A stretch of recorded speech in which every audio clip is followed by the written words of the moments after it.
Now, a contraceptive jab for men has proved to be 96% effective in a trial involving 350 men.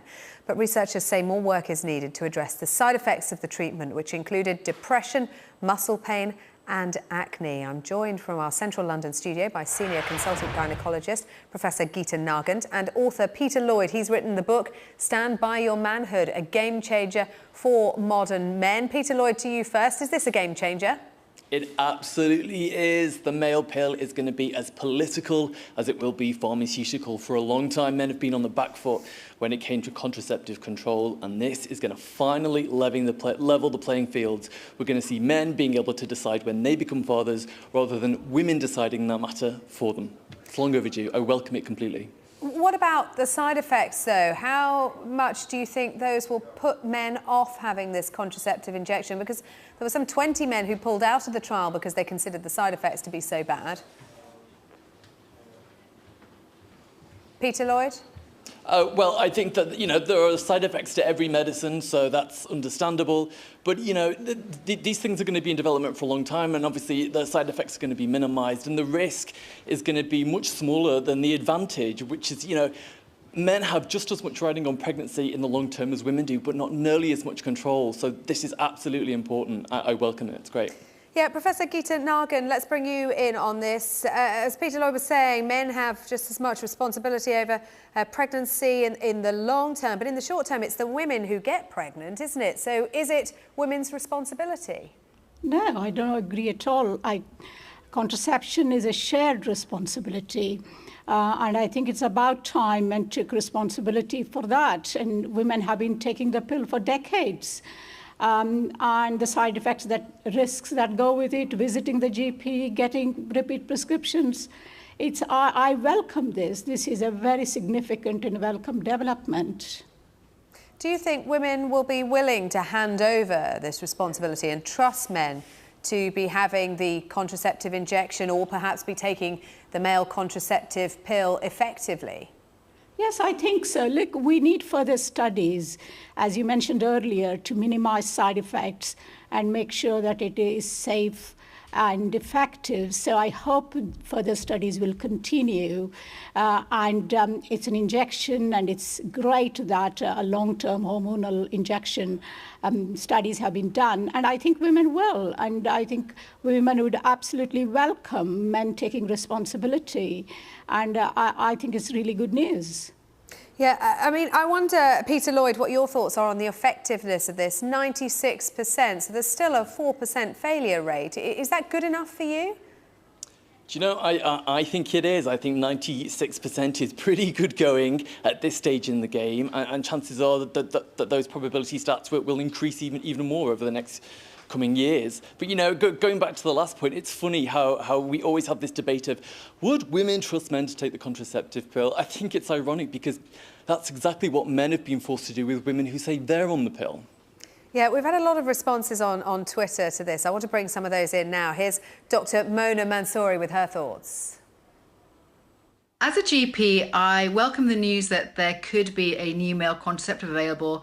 I think it's a great idea and could be very, very useful for us in clinical practice. However, I would hasten to add that so far the side effect profile of this product has not been very good, so that might put people off using it or prescribing it. And I'd like to see some long-term safety data. So I think we're a little way off, but something to look forward to so that everybody can take responsibility. Yeah, and let's have a listen to Chris Hawkins, who also sent us his thoughts. Regarding this issue of the male birth control pill, well, it takes two to tango, but both parties, I feel, are equally responsible, but I would discuss it first. Professor Geeta Nargund, I think our last contributor there in tune with you saying it takes two to tango. It's about time that men took responsibility for this. But I want to pick up on a point that Dr. Mona Mansouri made about the side effects of this. There is still a long way to go, isn't there? Well, I think the studies are going in the right direction. The side effects so far have been, I think, mild to moderate mood disorders and acne and all that. And remember, 75% of men who participated in the study were willing to continue. So it shows that it isn't that bad. And all studies go through these phases where you minimize side effects and come up with dosages that are effective in minimizing side effects. And I think we'll get there.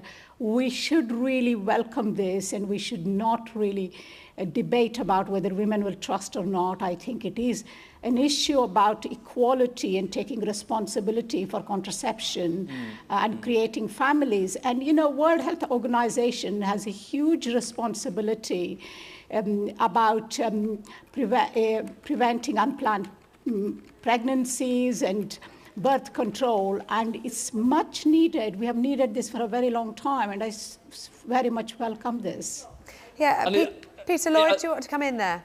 Well, I was going to say, we've touched on the fact that there are some side effects for men, but the contraceptive pill for women, which has been a huge, phenomenal success, and is probably the cornerstone of feminism in many ways, also has side effects. And so what a wonderful opportunity for women who, if they perhaps have, DVT or weight gain or loss of libido, which can sometimes be accompanied with the female pill, if they now have an opportunity to say to their partner, well, look, I'm suffering these side effects, why don't you try the male pill and perhaps you'll fare better, and then we both win. What could be better than a world where all children are planned by both parents all the time? That sounds like a pretty good future to me. Yeah, I wonder if it sounds like an idealistic vision, though, Peter Lloyd. And, many of your female friends will be, welcoming what you're saying, that, women have put up with the side effects for years and now it's men's turn. But how many of your male friends do you think are prepared to deal with potential weight gain, with mood issues, for example, acne, those kinds of things for this? Well, many men take drugs such as Roaccutane, which also have implications with side effects, which also include weight gain and mood and depression. But, it's about calculating a risk at the beginning and realizing, is the benefit going to be greater than the risk? And I think in this situation, when you're talking about creating a human life, which is going to change you, and the course of your life and your lineage and your finances for the rest of your life is crucially important. So look, if it was my choice and I had to choose between putting on 2 stone and not having a child I didn't wanted, great, I'd take it in a heartbeat, and all men should do the same.